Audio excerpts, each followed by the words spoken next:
அன்று தௌஹீத் எவ்வாறு விளங்கப்பட்டதோ அதை தொடர்ந்து இஸ்லாமிய வரலாற்றிலே வாழையடி வாழையாக வந்த முஸ்லிம் ஜெனரேஷன்ஸ் எவ்வாறு தௌஹீதினை விளங்கினார்களோ அந்த தௌஹீத் இன்று முரணான தௌஹீதாக இருக்க முடியாது, அல்லது இன்று அதற்கு முரணான ஒரு விளக்கம் வர முடியாது.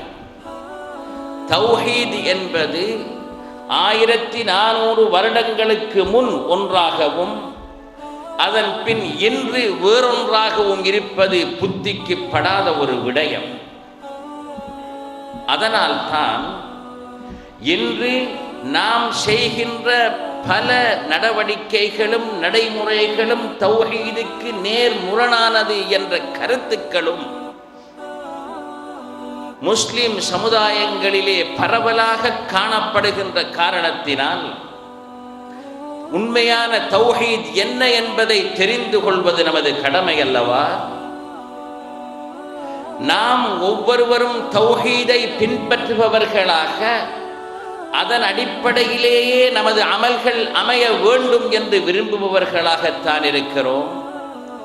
நாம் அனைவரும் லா இலாஹ இல்லல்லாஹ் முஹம்மதுன் ரசூலுல்லாஹி ஸல்லல்லாஹு அலைஹி வஸல்லம் என்ற அந்த மந்திரத்தையே நமது வாழ்க்கையின் அடிப்படை தத்துவமாக ஏற்றுக்கொண்டு செயல்படுகின்றோம்.